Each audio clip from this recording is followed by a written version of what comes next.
고린도전서를 통해서 교회를 복음적으로 바로 세우는 것에 대해서 함께 묵상하고 있습니다.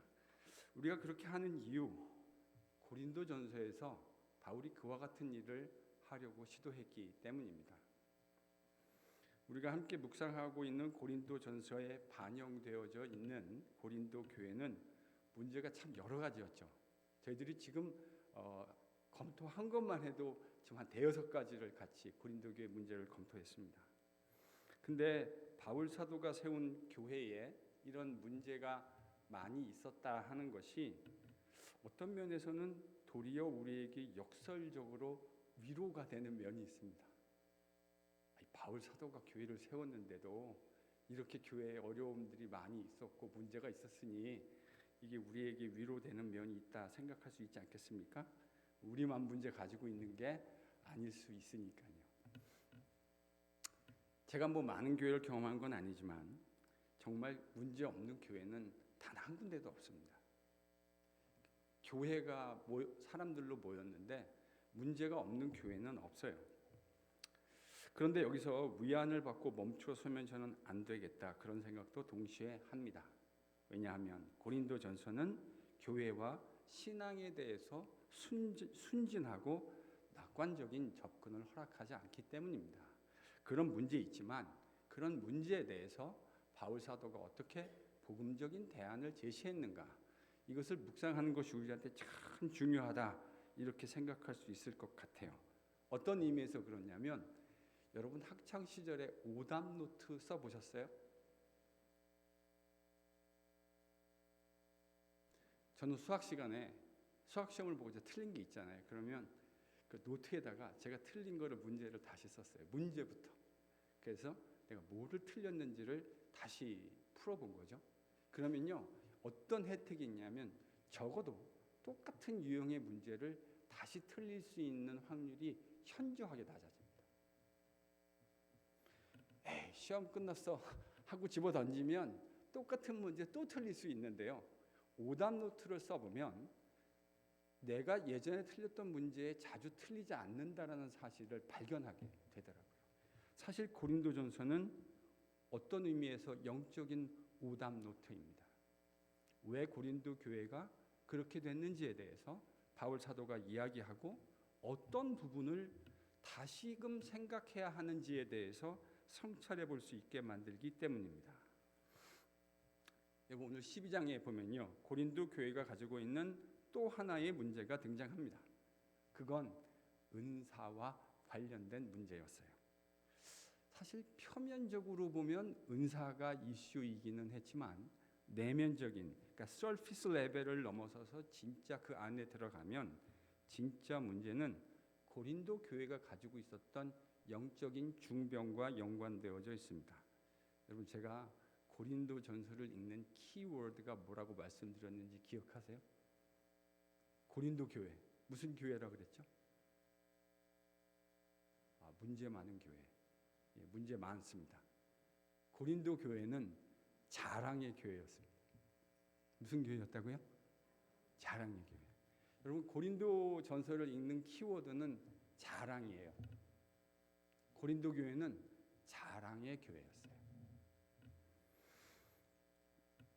영적 은사라고 하는 것 얼마나 귀하고 좋은 것입니까? 하나님의 몸된 교회를, 주님의 몸된 교회를 세우기 위해서 매우 유익한 겁니다.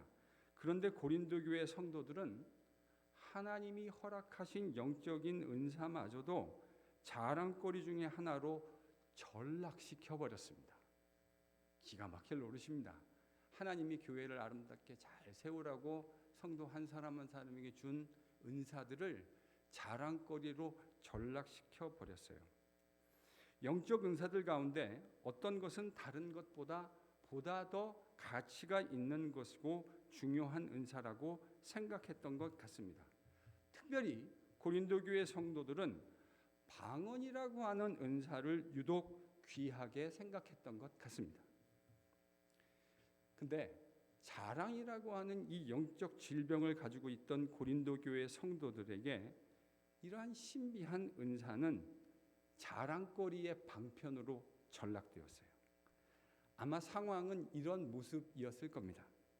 방언을 비롯해서 신앙생활에 효율적이라고 판단할 수 있는 은사를 받으면 그들은 자신들이 신령한 사람, 특별한 사람이 되었다고 생각했던 것 같아요. 그리고 그 은사를 받지 못한 사람들은 신령하지 못한 사람들로, 덜 중요한 사람들로 취급되어졌던 것 같습니다. 이런 일들이 일어나면 교회는 무질서하고 혼란스러워집니다.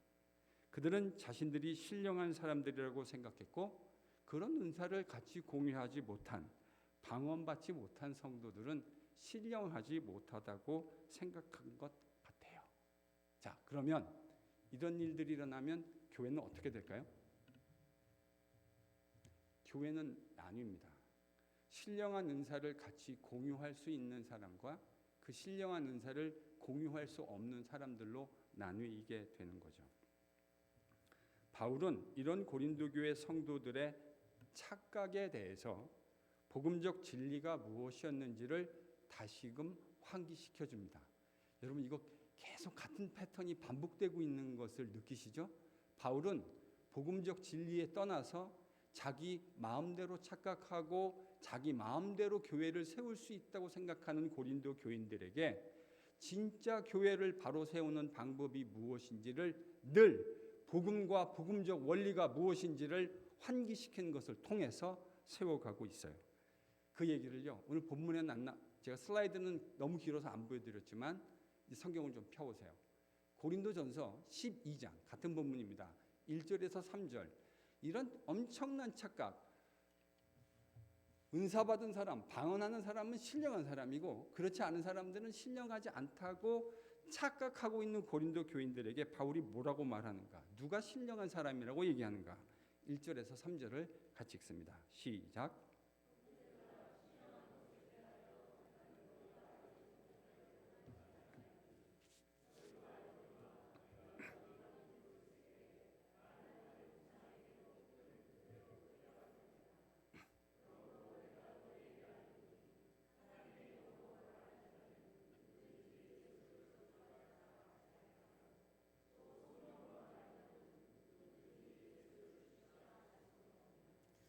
여러분 이게 중간에 다른 이야기가 2절에 좀 들어간 것 같아서 약간 디스트랙션이 될 수 있는데요. 바울이 사용한 헬라어 원문을 보면 말하려는 바가 매우 명확해요. 신령한 것에 대해서 난 너희들이 모르는 것을 원치 않는다 라고 3절로 연결해서 읽으시면 아주 명확해집니다. 바울은 누가 신령한 사람이라고 말하고 있는 거죠? 성령 받음으로 말미암아 성령 받은 사람은 어떻게 된대요? 누구든지 예수를 주라고 시인하게 되어진다. 여러분 누가 신령한 사람이라는 거죠? 성령 받은 사람. 신령하다는 말 자체가 성령과 연관돼 있어요. 성령을 받은 사람이 어떤 사람이라고요? 신령한 사람. 신령한 사람은 어떤 증상이 나타나죠? 방언을 합니다. 맞죠? 맞아요? 여러분 트랩 퀘스천에 넘어오지 마세요. 신령한 사람은 방언을 합니다. 맞죠? 아닙니다. 신령한 사람은 누구든지 예수를 그리스도라 주라 고백하게 됩니다. 바울은요.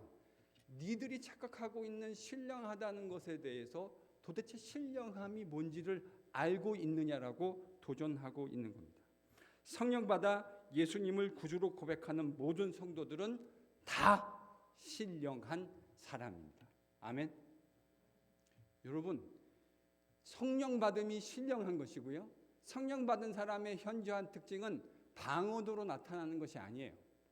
방언은 하나님께서 필요하다고 생각하는 사람에게 주실 수도 있고 주시지 않을 수도 있어요. 아멘. 진짜 신령한 건 예수 그리스도를 나의 주라고 고백하는 것. 이게 바울이 얘기하는 신령함입니다. 자신들이 하나님께 받은 은사 가지고 자랑거리로 삼는 사람들은 결과적으로 교회를 자칭 신령한 자와 그렇지 못한 사람들로 나누었습니다. 그런데 바울은 그 속에서 지금 뭘 하고 있죠? 나누인 고린도 교회 성도들을 하나가 되게 하고 있어요. 뭘 제시함으로써요? 진짜 신령함, 복음적인 의미의 신령함이 무엇인지를 새롭게 규정해 줌으로써 나누었던 성도들을 진짜 신령한 자, 그리스도 예수 안에서 주님을 구주로 고백하는 자들이 신령한 자들입니다 라고 진리를, 복음적 진리를 가르침으로 나누었던 그들을 하나가 되게 하고 있습니다. 여러분, 이렇게 생각하면 우리 이미 묵상했던 고린도전서 말씀 가운데 생각나는 게 있지 않으실까요? 자랑하는 자는 누구든지 그리스도 안에서 자랑하라. 다른 자랑들은요, 우리를 나누게 만든다니까요. 그런데 어떤 자랑요? 그리스도 안에서 하는 자랑. 이건 어떻게 우리를 만들죠? 하나가 되게 합니다. 왜냐하면 우리는 다 그리스도 안에 있기 때문에 그리스도 안에서 하는 자랑, 복음적 자랑을 하기 시작하면 나뉘었던 성도들이 하나가 되는 일치의 역사가 일어나게 된다고 하는 말이죠.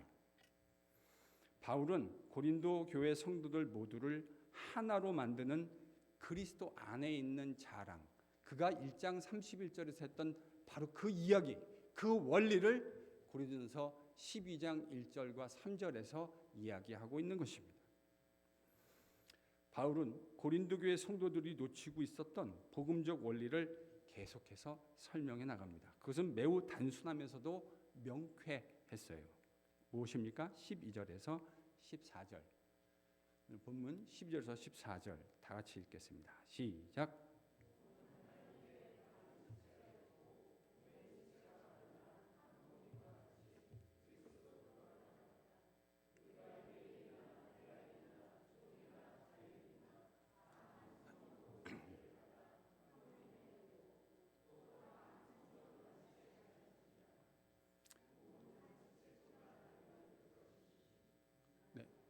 거기까지 읽으시면 됩니다.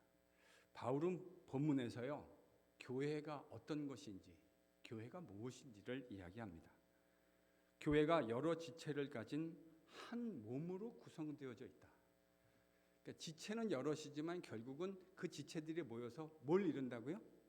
하나의 몸을 이룬다라는 원리를, 이 진리를 다시 환기시킵니다. 여러분, 다양한 사람들이 모여 있으면 분쟁과 다툼이, 분당이 생길 가능성이 더 높겠죠? 두 사람이 있을 때보다 세 사람이 있을 때, 세 사람보다 10사람이 있을 때, 10사람보다 50명이 있을 때, 100명이 있을 때, 200명이 있을 때 나눌 수 있는 확률은 더 높아질 겁니다. 아무래도 어디를 가나 마음에 맞는 사람들이 있잖아요. 아니세요? 마음 잘 통하는 사람 있잖아요. 눈빛만으로도 무슨 생각이 있는지가 교환되는 것. 저는 이것까지는 뭐라 할 수 없다고 생각해요. MBTI 이런 거 해보셨어요? 교회 어른들은 MBTI가 뭐냐 이러실 수 있을 것 같은데, 사람의 성격과 그들의 사고 패턴, 행동들을 유형으로 분석한 겁니다. 나름대로 일리가 있어요. 같은, 도대체 저 사람은 왜 저런 짓을 하고 있을까 하는 사람들, 사실은 나와 다르기 때문입니다. 내가 생각하는 패턴과 다른 방식으로 행동하고 판단하고 사고하기 때문이에요. 어디를 가나요? 뜻이 잘 통하는 사람은 있어요. 저는 이것까지 우리가 어떻게 할 수 있다고 생각하지는 않아요. 그러나 바울은 생각이 다른 사람들 가운데서 교회의 하나됨을 강조하고 있다는 사실을 기억해야 하겠습니다. 저는 이것이 복음적인 큰 그림의 유익이라고 생각해요. 여러분, 세부적인 작은 그림에 매몰되다 보면 큰 그림을 그리는 것을 간과하기 쉽습니다. 어떤 일에 매몰돼 있다 보면요, 이게 속해 있는 보다 더 큰 그림을 놓칠 때가 많아요. 근데 이렇게 되면 일이 낭패가 되는 경우가 종종 있더라고요. 바울은 큰 그림을 그려줍니다. 매력적인 은사를 받으며 그런 사람들 속에 살면서 그 작은 그림에 매몰되어 있는 고린도 교회 성도들에게 복음이라는, 교회라는 큰 그림을 제공합니다. 바울은 교회를 그리스도의 몸으로 설명합니다. 한 몸에는 여러 지체들이 있지만 그들은 서로 분쟁하거나 경쟁하거나 싸우지 않습니다. 제 몸에 있는 팔은 발하고 결코 싸우지 않아요. 제 몸에 있는 눈은 제 귀와 결코 같이 싸우지 않아요. 다양성이 있지만 분쟁하거나 경쟁하지 않습니다. 한 몸에 있는 여러 지체들은 어느 하나도 없어서는 안 될 소중한 존재라는 교회의 가치를 바울은 말하고 싶었던 거예요. 손이 마음에 안 든다고 손을 잘라버리는 어리석은 사람이 있습니까?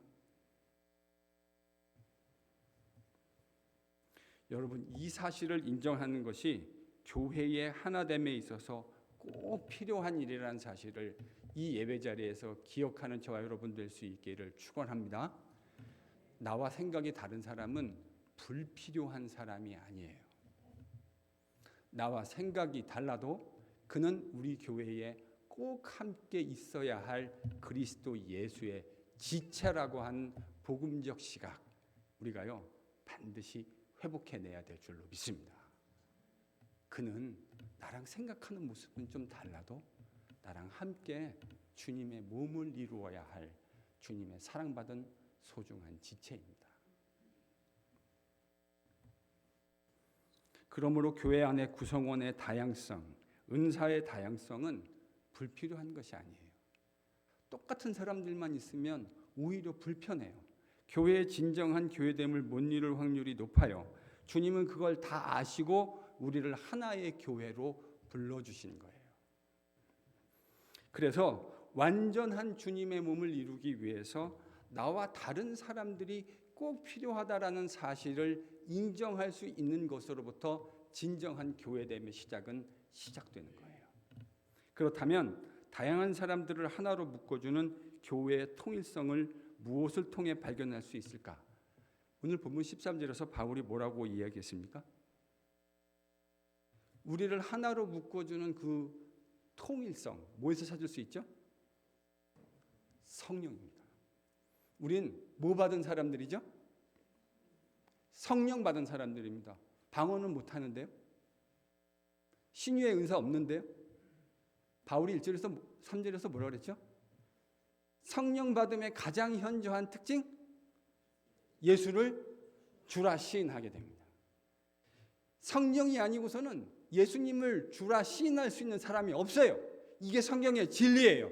그러니 성령 받은 사람의 가장 현저한 특징, 예수님이 나의 주인이십니다. 이게요, 성령 받은 사람의 가장 현저한 특징이에요. 한 성령으로 세례를 받았고 한 성령을 마시게 되었다. 13절에서 바울이 말하는 내용이 바로 그 내용입니다. 교회 성도들은 다양한 생각과 은사를 가지고 있지만 이 모든 다양성은 한 성령, 한 그리스도. 여러분, 요한복음에 보면 성령은 닉네임이 하나 있어요. 무슨 영이라고 불리는지 기억나십니까? 그리스도의 영. 성령은요, 그리스도의 영이에요. 예수님이 자기 자의로 이야기하지 않고 늘 누구가 하신 말씀을 말씀하셨다고 얘기하셨죠? 아버지께서.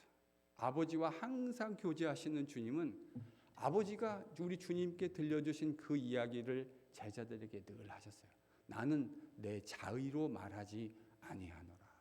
늘 아버지가 들려주셨던 바로 그 얘기. 이것처럼 성령은 늘 누구의 이야기를 하게 되어 있어요? 따라 하실까요? 예수 그리스도. 성령은요, 자의로 얘기하지 않으세요. 성령은 늘, 그래서 예수님이 나중에 이제 우리가 요한복음 공부할 때, 묵상할 때 보게 될 텐데요. 내가 너에게 다른 보혜사를 보내리니, 그를 보내시면 어떤 일이 일어나는지 아십니까? 내가 너희에게 이른 그 말씀들을 그가 너희에게 생각나게 하시리라. 아멘. 성령님은요, 다른 일을 하시는 게 아니에요. 성령님은 예수 그리스도께서 제자들에게 무엇을 가르쳐 주셨는지 그 가르침의 말씀들이 딱 필요한 순간에 생각나게 하시는 역할을 하십니다. 그러니 성령님은 예수 그리스도의 영이 맞으시죠. 여러분, 이건 획일성하고 달라요. 제가 획일성이라고 그러지 않고 뭐라 그랬죠? 통일성, 다양한 사람들, 우리 가운데 모양이 같은 사람이 한 사람도 없어요. 그것처럼 성격이 같은 사람이 단 한 사람도 없어요. 그런데 그럼에도 불구하고 우리 안에 뭐가 있다고요? 통일성, 성령으로 말미암는 통일성이 있습니다. 여러분, 획일성과 통일성은 달라요. 영어로도 획일성은 uniformity라고 얘기하고 통일성은 unity라고 얘기합니다. 우리가 만약에 오늘 똑같은 초록색 유니폼을 입고 여기 나타났다 그러면 이건 뭐죠? 그건 uniformity예요. 그런데 우리는 지금 다 다른 옷을 입고 있어요. 맞죠? 제가 확인은 안 했는데 혹시 같은 옷을 입고 계실까요? 다 다른 옷을 입고 있는데요. 우리 안에 통일성이 있습니다. 무엇 때문에요? 성령님 때문에. 성령님으로 세례를 받았고 한 성령을 마시게 하셨다. 13절이 우리에게 이 통일성을 얘기해 주는 거예요. 성령 안에 있는, 그리스도 안에 있는 통일성 속에는 얼마든지 우리가 가진 다양성이 조화롭게 공존할 수 있는 룸이 있다는 말입니다. 이 획일성이 아닌 통일성 안에서 우리는 그리스도 안에서 같은 방향을 지향하고 같은 뜻으로 움직일 수 있습니다. 그것은 교회를 세우고 이루게 하신 하나님의 선하신 뜻을 이 땅 가운데서 구현해내는 것입니다. 한 몸에 대해 바울이 강조하는 다양한 신분과 사상을 가진 성도들로 인해 분쟁과 분당이 있는 고린도 교회 성도들에게 바울이 지금 하고 있는 이 복음적 메시지는 너무나 중요하고 적실한 메시지라 할 수 있을 겁니다. 바울은요, 이 이야기를 좀 더 상세하게 진행해 나갑니다. 아마도 자신이 고린도 교회에 대해서 들었던 이야기, 실제 상황을 염두에 두고 있었기 때문일 거라 생각할 수 있습니다. 바울은요, 이 이야기를 몸의 지체를 의인화하여 설명해 나가죠. 여러분 15절, 16절 같이 읽겠습니다. 같이 읽죠. 시작.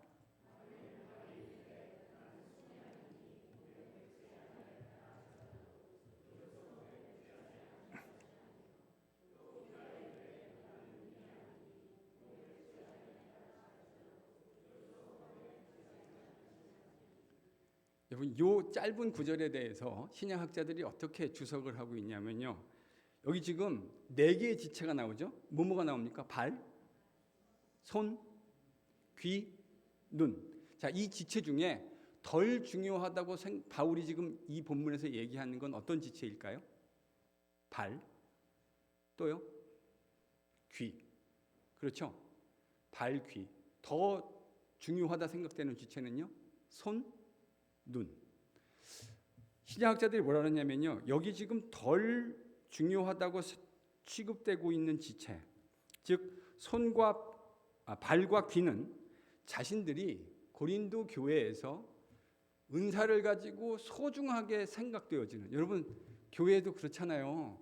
귀중하게, 이게 패역함인데요, 더 중요하다, 더 소중하다고 생각되어지는 사람들이 있고, 우리가 가지고 있는 세상의 패역한 기준에 의해서 덜 중요하고 덜 소중하게 취급될 수 있는 사람들이 있습니다. 바로 그런 사람들이 자기를 귀나 발이라고 규정하고 있는 거예요. 그런 사람들이 뭐라고 얘기하냐면, 나는 별로 쓸모없는 사람인 것 같아. 그러니까요, 효율성 높은 사람들이 한 말에 의해서 효율성이 상대적으로 낮다고 생각한 사람들은 자기들을 평가절하하고 있는 거예요. 나는 교회에서 별로 쓸모도 없어. 이게 고린도 교회 안에서 자행되고 있었던 현실이었던 것 같습니다. 저는 실제로 목회를 하면서 고린도 교회에서 일어났던 바로 이와 유사한 일을 목회 현장에서 경험한 일이 있어요. 제가 제자 훈련을 하는데 한 성도분이, 여자 성도분이 이렇게 말씀을 하는 겁니다. 저한테 아주 심각한 얼굴로, 목사님, 저는 교회에서 별로 쓸모없는 사람인 것 같아요. 그래서 제가 물었어요. 왜 그렇게 생각하세요? 저는 변변한 은사도 받은 게 하나도 없거든요. 제가 그 말을 듣고 좀 충격을 받았습니다. 왜냐하면 그 집사님은 교회 교육부서에서 누구보다 열심히 아이들 라이더하고 가르치고 땀 흘려 섬기는 집사님이셨어요. 제가 볼 땐 너무 소중하고 귀한 집사님이셨는데 그는 누가 알아주던 알아주지 않던, 비가 오던 눈이 오던 그 자리에서 묵묵히 교사로서의 자신의 소임을 다하던 정말로 귀한 집사님이셨거든요. 그래서 더 놀랐어요. 그래서 왜 그런 일이 일어났을까? 제가 더 여쭤봤습니다. 그랬더니 사정이 이랬더라고요. 여자 전도사님이 계셨는데 여자 성도들과 종종 기도하는 모임이 있었습니다. 그런데 그 모임에서 방언으로 기도를 했던 모양이에요. 다 전도사님과 여자 성도들이 방언으로 기도하는데 집사님은 그 모임에 참석했는데 자기가 방언으로 기도를 못했거든요. 그랬다가 다른 성도들에 비해서 나는 비효율적이고 덜 효율적인 성도라는 생각을 하게 되신 것 같습니다. 저는 그 말씀을 들으면서 참 안타까운 마음을 가졌어요. 그래서 그 집사님께 이렇게 말씀드렸습니다. 집사님, 전혀 그렇지 않아요. 그건 매우 비성경적이에요. 집사님은 어느 누구보다 신실한 교회의 일원이시고 교육부서에서 아무도 신경 쓰지 않는 바로 그 자리에서 힘껏 섬기고 계신 신실한 예수의 제자이며 성령 받은 신령한 하나님의 백성이라는 사실을 저는 그 집사님께 말씀드리고 격려해 드렸습니다. 그랬더니 이 목사의 이야기를 듣고 갑자기 그 얼굴이 환해지시던 기억을 제가 지금도 생생하게 기억합니다. 사랑하는 성도 여러분, 교회 안에 필요 없는 지체는 없습니다. 그런 거 없어요. 우리가 사는 세상에서 비교적 덜 요긴해 보이는 사람들, 교회에도 오면요 덜 소중하게 취급받기 십상입니다. 그런 세상에서 우리가 성도로서 함께 살아가다 보니 교회에서도 이런 말도 안 되는 일들이 종종 생기곤 합니다. 우리 시대에만 그랬던 건 아니에요. 바울 시대에도 그랬고 성경 야고보 사도가 섬기던 교회에도 그랬던 것 같습니다. 세상에서 그럴듯해 보이는 사람이 교회에 오면 성도들이 반기고, 그렇지 못한 사람, 좀 남루해 보이는 사람이 오면 사람들은 푸대접했습니다. 여러분, 야고보 사도가 뭐라고 했는지 기억하십니까? 그것은 기독교의 참된 경건과 거리가 있을 뿐만 아니라 그러한 태도는 그리스도의 몸인 교회에서 용납될 수 없는 행위임을 야고보 사도는 매우 분명하게 기록해 놓았어요. 그런 복음적 정신들이 희미해지고 망각되기 시작할 때 교회는 교회로서의 건강한 기능을 발휘할 수 없게 되는 겁니다. 영적인 암세포는요, 큰 데서 시작되는 게 아니에요. 이런 중요한 복음적 원리를 성도 한 사람 한 사람이 망각해 가기 시작할 때 그 교회는 더 이상 건강한 주님의 몸으로서의 기능을 감당할 수 없게 되는 것이죠. 요긴해 보이지 않는다고 덜 귀한 것이 아닙니다. 그건 속된 타락한 세상의 논리일 뿐 복음적이지 않습니다. 그런 시각에 붙들려 있기 때문에 교회가 교회다워지지 않는 거예요. 교회가 실력을 잃어가는 이유가 바로 여기에 있다라는 사실을 기억하는 저와 여러분 될 수 있기를 축원합니다. 교회가요, 교회됨의 원리를 망각해 버릴 때, 복음의 원리가 분명하게 교회를 통해서 흘러가지 않을 때 바로 거기서부터 교회됨의 능력이 상실이 시작되어지는 거예요. 여러분, 고린도 교회가 왜 세워지고 있지 않았다고 생각하세요? 오늘 본문을 보면 서로가 서로의 존재를 인정해 주지 않았기 때문입니다. 서로가 그리스도의 몸의 지체로 존재해야 된다고 하는 그 존재 자체를 인정해 주지 않았어요. 어떤 사람은 필요하고 더욱 요긴하다고 생각했고, 어떤 사람은 쓸모가 없다고 자신들의 세상적 생각으로 규정해 놓았기 때문입니다. 한마디로 그들은 성경적이지 않았고 무엇보다 서로를 사랑하지 않았어요. 여러분, 이 이야기 뒤에 고린도전서 13장에 무슨 이야기가 나오는지 아십니까? 성경의 맥락이 뜬금없이 등장하는 게 아니에요. 서로의 존재를 인정해 주지 않으면 곧 뭐라고 이해할 수 있죠? 사랑하지 않음입니다.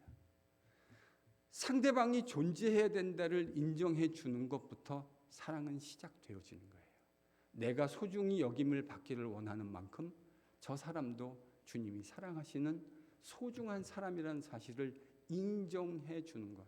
나와 다르고 사고하는 패턴이 다르고 어딘가 모르게 나와 커뮤니케이션 하는 게 불편한 그 사람도 주님이 여전히 사랑하셔서 그리스도의 십자가 대속의 죽음으로 구속해내신 그리스도 안에 있는 한 형제라는 사실을 인정해 주는 것부터 우리의 사랑이 시작된다는 사실을 기억해내는 KPC의 모든 성도들 되실 수 있기를 축원합니다.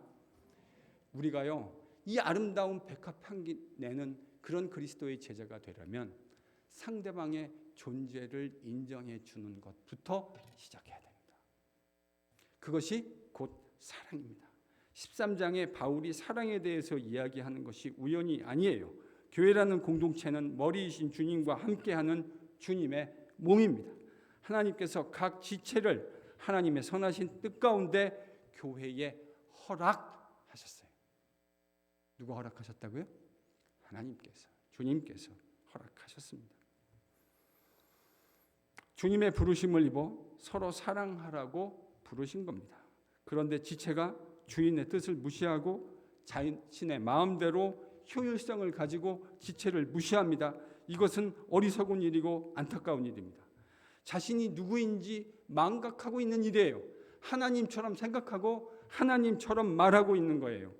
바로 그래서 교회가 세워지지 않는 거예요. 하나님처럼 말하는 당신으로 인해서, 하나님처럼 생각하는 당신으로 인해서 교회가 세워지지 않는 거예요. 사랑하라고 주신 지체를 사랑하지 않는 저와 여러분으로 인해서 교회가 세워지지 않을 수 있다는 바울의 메시지를 마음의 신비에 기억하는 저와 여러분이 돼야 할 겁니다. 주님의 몸에는 어느 지체도 세상적인 기준으로 더 중요하고 덜 중요하지 않습니다. 그런 생각을 가지고 있다는 자체가 저는 부패함이고 패역함이라고 생각해요.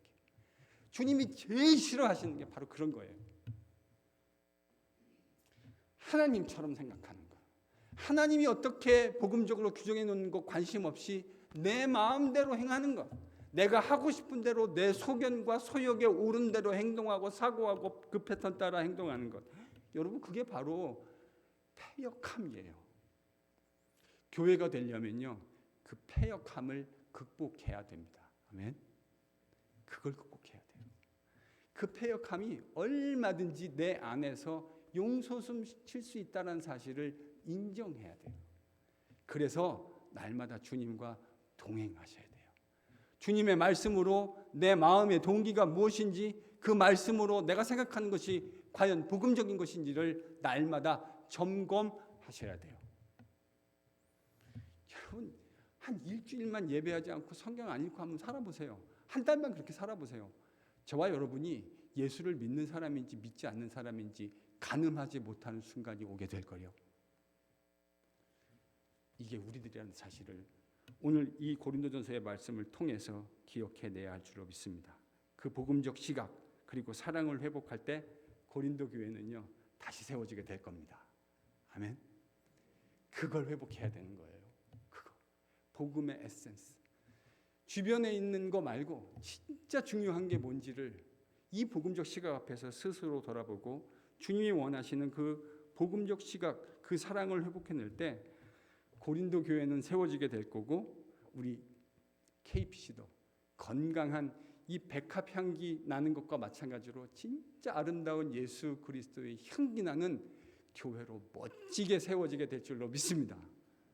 예수 그리스도를 사랑하고 형제를 사랑하고 그들의 존재를 나와 다르다고 하는 것으로 밀어내지 아니하고 기꺼이 받아주고 함께 걸어가는 것을 불편하지 않는 마음, 그리스도 예수의 마음, 그리스도께서 우리를 사랑하신 마음으로 내 지체들을 기꺼이 사랑하고 다르더라도 끌어안고 가겠다고 하는 이 예수 그리스도의 마음, 그 사랑이 회복될 때 KPC는 진짜 아름다운 예수 그리스도의 향기를 이 세인루이스 땅에 아름답게 드러내며 그리스도의 복음의 향기 높이는 아름다운 교회 될 줄로 믿습니다.